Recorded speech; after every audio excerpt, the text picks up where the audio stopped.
The Culture Pop Podcast is brought to you by the law offices of Jacob Emrani. Accident or injury, call Jacob Emrani. Call Jacob. Hey, it's Mase. If you or a friend or loved one is injured in an accident, the first person you should call is my friend Jacob. When I did this, Jacob was great. He helped me by talking through the next steps, which really put my mind at ease. When you're injured in an accident, you got to have an expert. That's why you call Jacob, just like I did. Call Jacob, 844-24-JACOB. That's 844-24-JACOB, or visit calljacob.com. Call Jacob.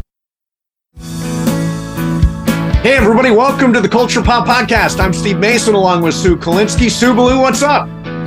What's up? It's just you and me, man. That's what's up. Yeah, actually, we got a great guest coming up. The actor Paul Sparks, who's got Physical coming up August 2nd on Apple. Love that show, him and Rose Byrne. Great cast, Rory Scovel, who's been on the show. So Paul is going to join us coming up. In the meantime, so you can see that I'm promoting the Culture Pop Podcast by wearing this hoodie. I wore it all day long, even though it's hot outside. Taking one for the team, Steve. Exactly. So here's the deal. We love doing this show. And we love that you're out there and you're listening every week. So we are now officially taking the show to a new level, Sue, a new level. If you follow us on YouTube or on Apple, the more reviews and comments we get, Culture Pop will climb up the charts by some algorithm or something like that. So if you'd like to win a Culture Pop Podcast t-shirt, go to Apple, leave us a 5-star review and a comment about why you like the show. Or if you're on YouTube, subscribe to our YouTube channel and then leave a nice comment, say something nice about us. And after you do it, drop us an email, maceandsue@gmail.com, maceandsue@gmail.com, and say, hey, I left a 5-star review. Hey, I left a comment. And we will randomly send out some Culture Pop Podcast t-shirts. And by the way, you can also join our Culture Pop Podcast community on Twitter. Just hit the community tabs on Twitter and search for Culture Pop Podcast. We're in there talking movies and TV and everything. Actually, I'll throw something at you right off the top, Sue. All right. I just put up this poll in the Culture Pop Podcast community on Twitter. Who would you vote for Best Actor in a Comedy Series at this year's Emmys? So the tough ones to beat: Jason Sudeikis from Ted Lasso, from Barry, Bill Hader, Martin Short for Only Murders in the Building, and Jeremy Allen White for The Bear. Who would you vote for? I would vote for Bill Hader because I think he's been overlooked so many times. And he is so good in this show. Not to say that everybody else isn't good. It's a tough category. Really tough.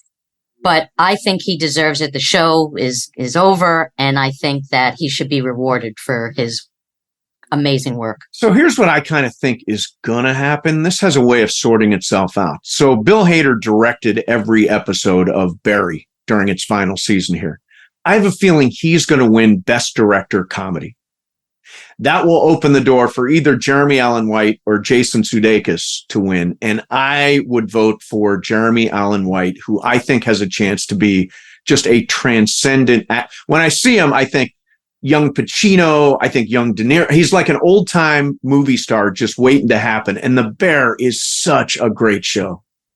Yeah, I'm not up to speed on The Bear, unfortunately. Are you into season 2 yet? I'm not. Oh, yeah, you got to jump in there. Well, I was kind of on the fence about it when I watched the first couple of episodes because it was very frenetic and I just couldn't get into it. Yeah. And everybody that I know said, just stay with it. And the second season is completely worth the price of admission. Yeah. So. I mean, Greg Bergman, who's my producer at the radio station, says season 2 so much better than season 1 that and apparently there's one episode, I don't know if it's number 6 or number 8 or something, that I should be looking for that he says is one of the best half hours of TV he's ever seen. Wow. That's impressive. So that is impressive. All right. So before we get to our guest, what do you got going? Well, speaking of TV, I don't know about you, but I am very much looking forward to The Golden Bachelor. Oh, I know about this show. So I looked online to see when it was premiering, and I couldn't find when it was premiering, but they have a bunch of trailers. And for those of you out there who don't know about this, it's a older version of The Bachelor. So the Bachelor is 71 years old, and all of the women that he's vying for, I believe, are 65 and older. Or at least Okay, 16. so in the ballpark. Yes, yes. So in the trailer, I love how they're, trying to paint this. Like, I mean, when you think about it, he's not like that old. I mean, he's 71, but it's a departure from what we've seen. Sure, it's not the normal Bachelor show. Right, right. And in television, I don't know if anybody ever heard, you're not old enough for this part, or you know what I mean? It's right. You know what I mean? Because of ageism. So one of the things they were saying, and I've never heard this term, but they said he posts his thirst traps in a leather-bound album.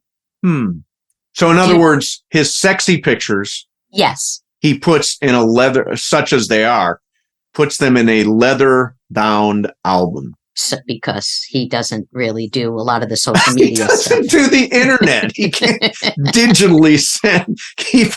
He doesn't have iPhoto, or he doesn't have the photo app on his phone. So he's keeping a leather-bound. He's old school because he's old. He's the oldest school. The oldest school. Yeah, he's old school. His DMs have postage. They're trying to be very cheeky here. Yeah. He doesn't have gray hair. He has wisdom highlights. Oh, very nice. Very nice. All That's a good way to look at it. And then the last one was Florida wants to retire and move to him.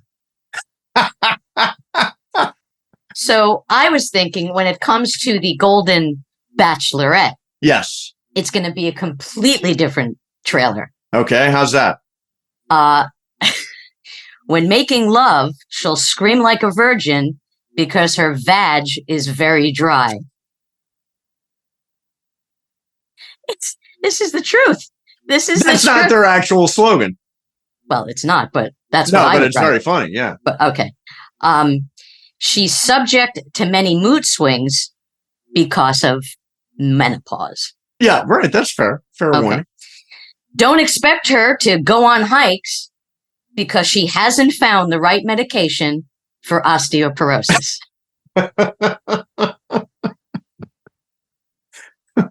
These are the taglines. These are the taglines for the next season when it's The Bachelorette.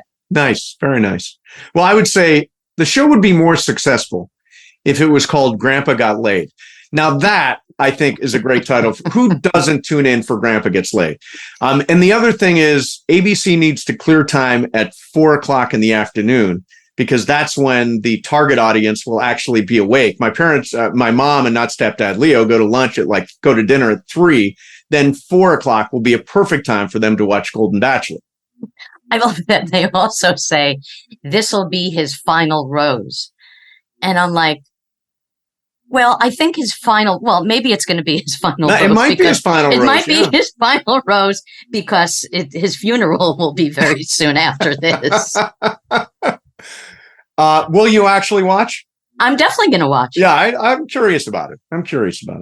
What I'd love to see is, if his parents are still alive. I mean, does he bring his potential bachelorette to get approval from his 100-year-old parents? Yeah, that's true. That's true. Very funny. Do you have a premiere date? Can we get the Golden Bachelor on the show? I would love to get the coming Golden soon Bachelor. to ABC. Let's just say that. Coming soon to ABC. That's great. I'm all for it. I was going to tell a story, but then I think I shouldn't tell a story because I think it's private and I don't want to reveal any privacies. But it's a hell of a good story. Well, now I want to hear the story. Oh, it's such a great story. It's about older people dating. Okay. About my mom and not stepdad Leo. But I don't want to go any further. I'll tell it on an upcoming episode. After I clear it with them. So do we have a cliffhanger here? Yeah, it's a tease. It will be on an upcoming episode as soon as I get clearance from not stepdad Leo and my mom to be able to tell the story on the podcast they don't listen to. Which irritates me to no end. Well, I know 2 people who aren't getting a t-shirt. Exactly. All right, here we go. Our guest today, has appeared on shows like Boardwalk Empire and House of Cards and The Night of, with film roles like The Greatest Showman, Parkland, and Mud. He's a 5-time Drama Desk nominee, and he's currently starring in Grey House. It is playing right now at the Lyceum Theater on Broadway. And as I mentioned earlier, his television series Physical returns August 2nd to Apple Plus. Paul Sparks is here. Paul, thank you so much for doing this. My pleasure. So I want to make sure everybody knows that this interview, this conversation is taking place before the strike has actually gone down with the Screen Actors Guild, SAG-AFTRA. So Paul's allowed to talk about stuff that we want to talk to him about, which is great, man. Good, because I'm going to clam up after that. Yeah. Excellent. So I am endlessly fascinated. You're on Broadway right now by Broadway life. Like, you did 2 performances yesterday.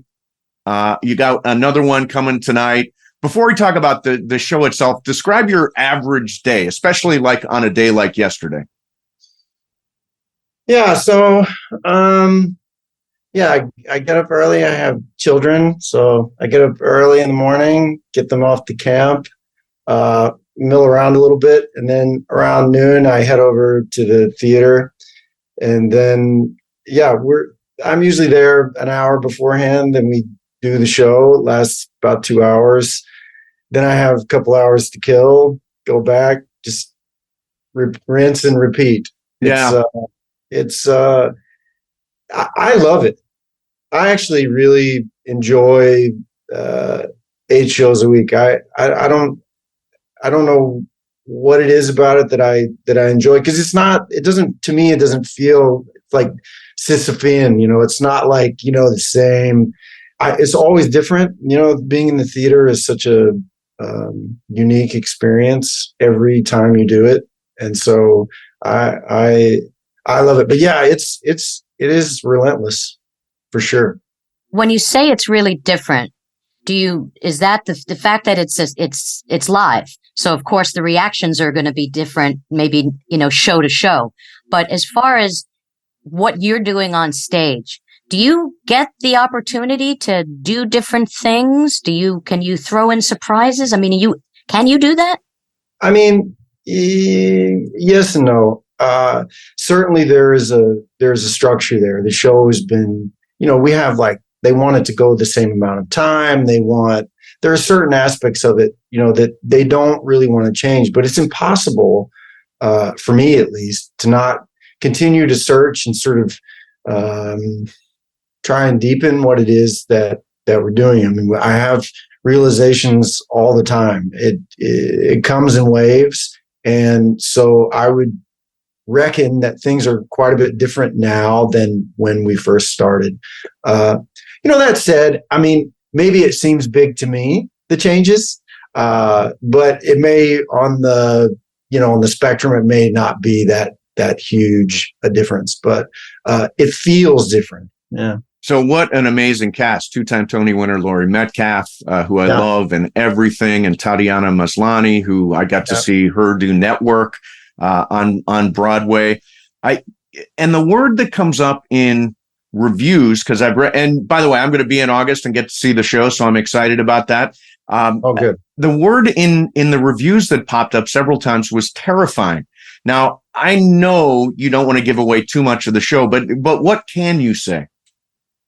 Well, I always want to be a little bit careful about what I say, just from the perspective of, I don't know that there's an experience quite like this, for an audience. And I think the more that we tell, the more it kind of softens that experience, for people.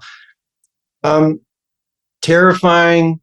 It certainly has some moments where people are jumping, and there's some surprises and things like that, which is pretty unique for Broadway.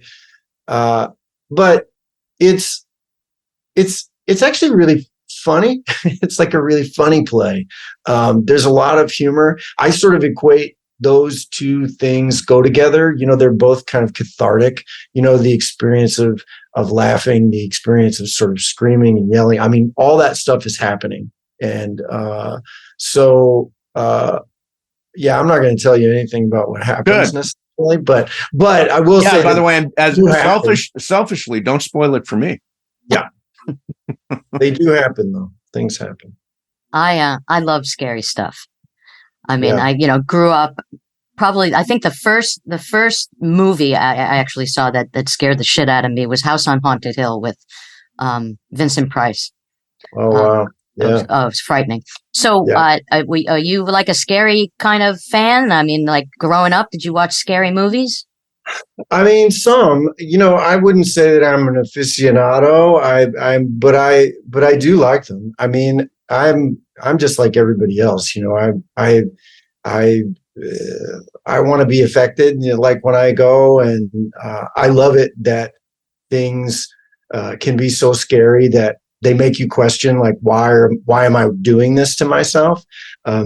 There's a really great, I believe it's Japanese version of the original version of Dark Water, which is maybe one of the scariest things I've ever seen. And many times during that, I was saying, why are we doing this to ourselves?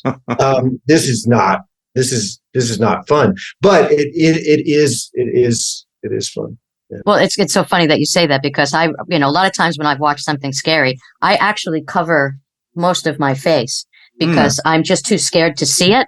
But yeah, it will never stop me from watching something scary.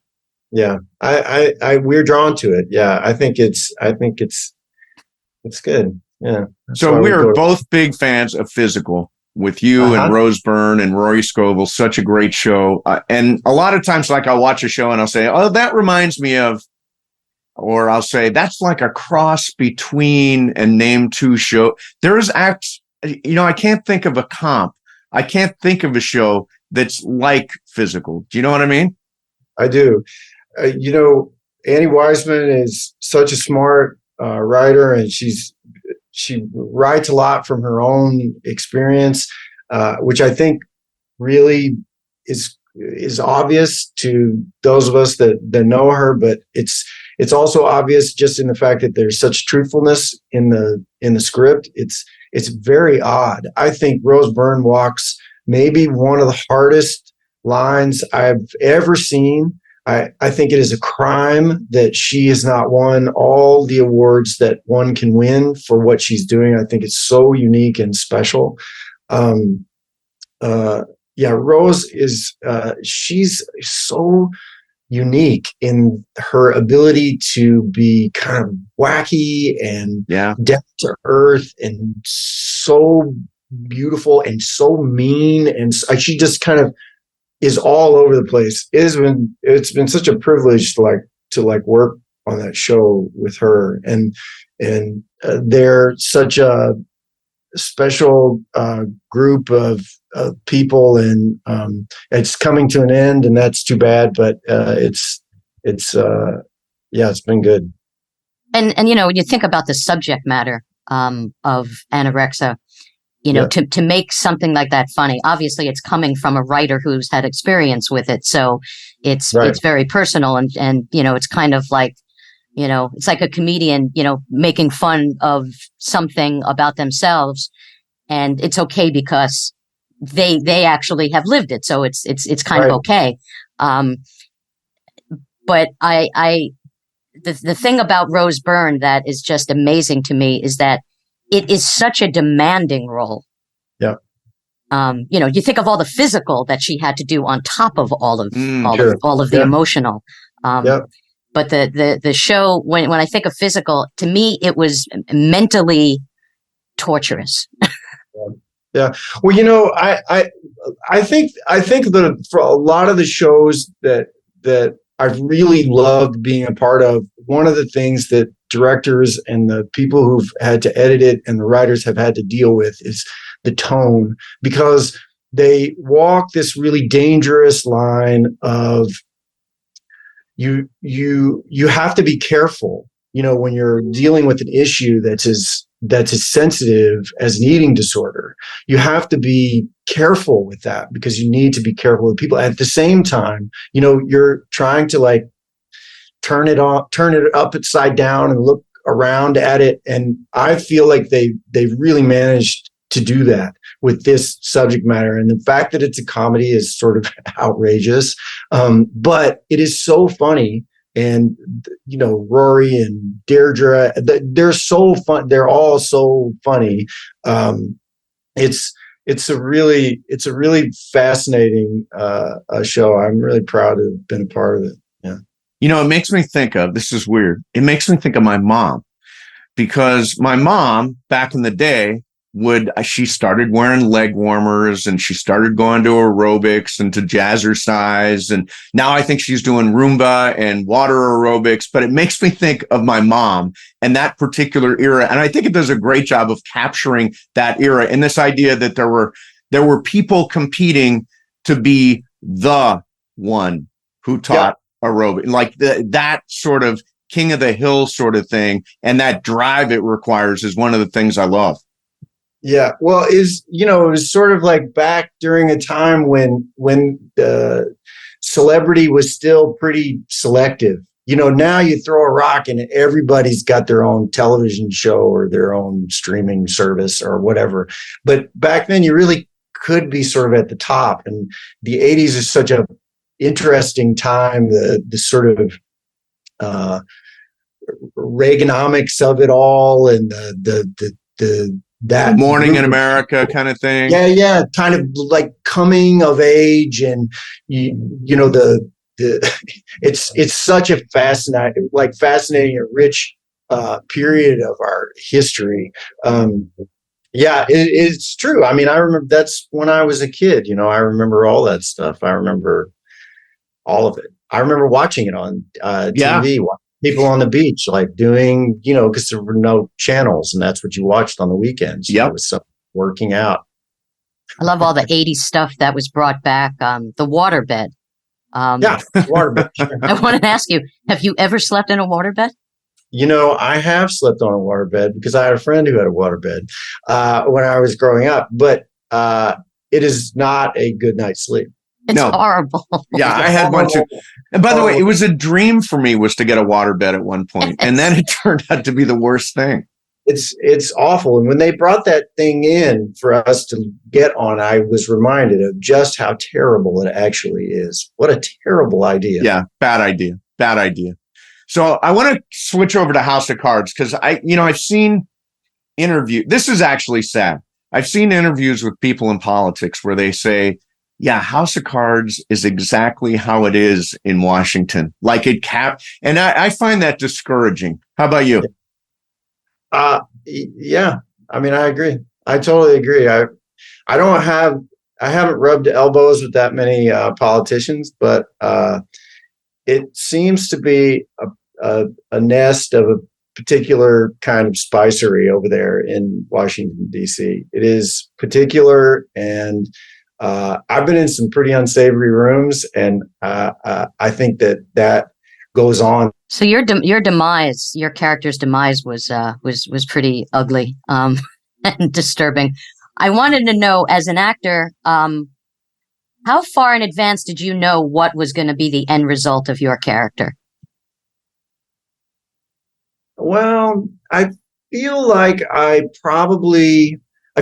knew a few episodes in advance, you know, so I was probably knew a month out or so that was the way it was going to go. I don't know that I knew how until like exactly that I was going to be poisoned and underneath having sex with Robin, who would be directed. I didn't know all those details, you know, at the time, but I would learn them probably a week before I was about to do it, maybe a few days. You don't find out. You know, when I was on Boardwalk Empire, everybody always would like hold their breath when a new script was about to come out, because Terry Winter was going to call you and tell you that, you know, this was your episode to die. And so I was used to it. And, but you know, they were very good. And it was probably time for old Tom to get off. Well, it was kind of the best of times, the worst of times to die, really having was. sex with Robin Wright, I guess. Yeah, right. You know, as a person who, you know, sort of remembers Princess Bride as a sort of formative piece, it's like you suddenly find yourself in that situation, and the world gets quite surreal. Yeah. So I this morning was sort of getting ready for this, and I thought Greatest Showman is like one of my, I don't know if I call it a guilty pleasure or not, but I absolutely love Greatest Showman. And I've now got songs going through my head because I prepared for this thing. Do you understand why it became, and literally it did become a worldwide phenomenon, sold a lot of albums, sold a lot of music, played in overseas. I mean, did you have a sense that this show had a chance, or this movie had a chance to do that? Well, it's interesting because when I was first approached, I had made a movie called Thoroughbreds, and this guy Kevin Walsh, who was one of the producers, was producing that movie. And then I think he even left. I don't think he stayed with it. And Michael was from Australia, and he had no idea the sort of middling sort of celebrity that I was. And so he treated me as if I was really famous. And he gave me the full pitch. And the full pitch was this hour and 20-minute thing where I heard almost all the music. He walked me through the entire show. And when I heard the songs, I knew, I said, well, this thing's going to sell 1 billion copies because the music was so compelling. It was so good. And he knew as well. He said, I'm telling you, if you're not convinced just hearing this music that this is not going to be great, then I don't know what to tell you. And look, that show I didn't have that much to do, but it was fun to just be on set with Hugh Jackman. Is the nicest person. You've heard it if you've interviewed anyone. He's great. The nicest person that ever lived. He's so generous, and he knows everyone and remembers everyone's name. But all of those actors that were around, Michelle Williams, I mean, all of them, I'm such a fan of them all. And so it was so nice to just be there and be on a big set and, do big stuff. I don't do that kind of thing very often. I do a lot of small movies. And so when I get the opportunity, I really appreciate it. I don't know that I knew it was going to sell 1 billion, copies or whatever, but I'm not surprised. One of the secrets, I think, to the success, you tell me if my theory's right, is that it's, about this group of performers who are, quote unquote, I hate to use the word, but freaks, performers. And I think that a lot of people identify with them because we've all felt like an outsider at some point. You know what I mean? Yeah. I mean, look, I think that's the human condition. It's like we all struggle to feel at home in the world. That's like I think that's what everybody's trying to do. It's like, how do I feel at home in the world? And what's implicit in that sort of question of oneself is the fact that you feel not at home in the world a lot, that a lot of people feel left out, they feel apart, they feel other than what's really going on. And I think that's a human trait. And so I think the movie really speaks to that. It really looks at the ways in which we feel other, and we're not, and people are not, and we all kind of feel that way. And it's nice. It's a nice message.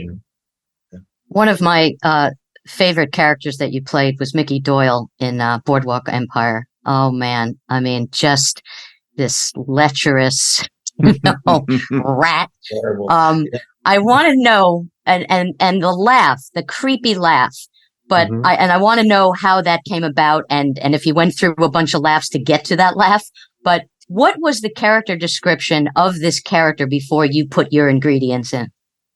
Well, he was described in the he didn't laugh in the script, and it seemed to me that he was supposed to be somewhat humorous, although maybe slightly less humorous than I ended up playing him. He was supposed to be quite rotund, which I was not. And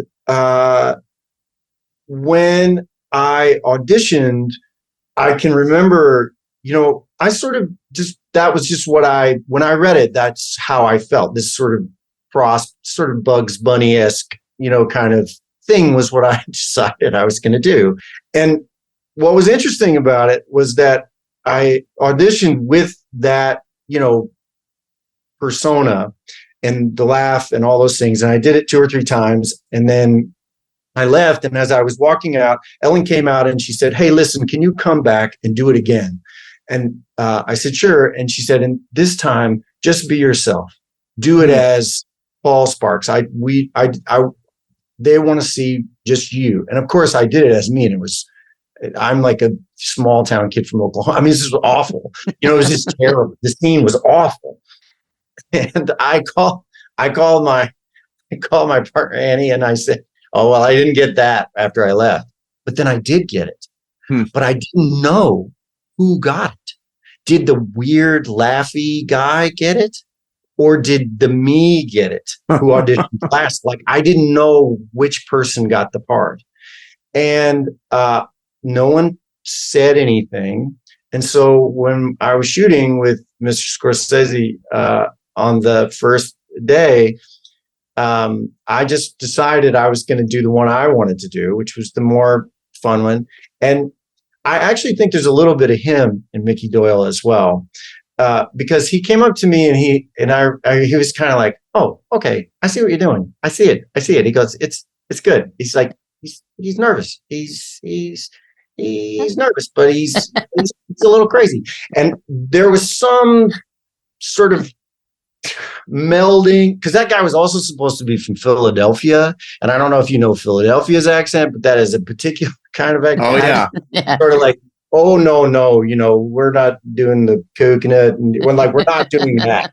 But yeah, I mean, a lot of that was just my imagination about like what that world was and what it could be. And yeah, it was a really lucky thing for me to sort of be introduced into the world of film and television coming from the theater is my starting place, because everything after that is like, "Oh, well, he was also that guy, oh, okay. So maybe, and that's like really has worked in my favor. Yeah. I think. So I've lived in LA for 35 years, except for 2 years where Sue and I were in New York doing a radio show. And I can honestly say New York kind of chewed me up. I went from LA and the pace to the pace of New York. And I wonder what it was like for you. I mean, you went from Oklahoma to New York, New York. Yeah. So I moved here in 1992. And I was, 20 years old, and I had my hometown was probably 2,000 people. So it was, there were more people in the building I was staying in probably than living in my town. But I immediately just loved New York. I mean, granted, initially when I was here, I was working so hard to just pay for things, and I was going to school and just trying to like do all that stuff that I'm not sure I looked up and sort of noticed what was going on because I was running so hard. But I always felt a kinship. It always felt like a small town to me. There's a lot of small town people here. There's a lot of people that left, the place that they were at, and they were there, and we had a lot of things in common. I came from a place where maybe people were a little bit suspicious of people that were different, that like had different interests or, wanted to be an actor or whatever. And here in New York, it was like people kind of celebrated the ways in which everybody was different. And I appreciated that. I also I don't know. I like things being on and moving all the time. I can be a little reclusive and private, and it helps me like be in the world. I like it when things are happening outside my window. I moved to Brooklyn and was like, "Oh, this is way too suburban for me. Like I need to be in Manhattan where things are moving around." Yeah, so I love it. Although LA is nice. LA is nice, man. The pace is nice. I think my problem was I went from LA to New York instead of from New York to LA. Right. Because you go to LA from New York and you really appreciate the the weather, the outdoor life, the mellowness, the lifestyle. Oh yeah. Cool. Yeah. Are you sure you don't want to come out here, Paul? Yes. Well, Yeah.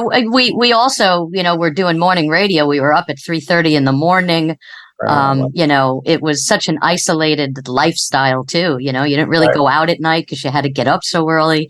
I took naps at, 10 o'clock, 10 o'clock in the morning to like 4.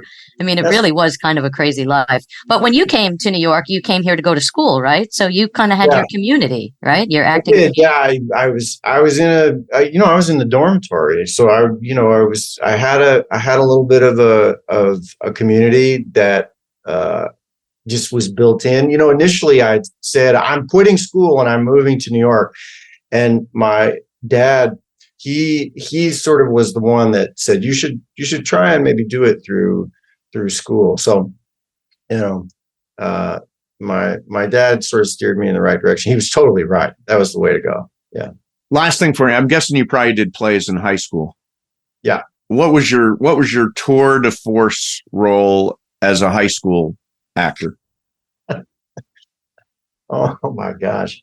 Well, let's see. I have to think about, I guess I was in the musical Once Upon a Mattress, and I played Dauntless the Drab in that. That was a big one for me.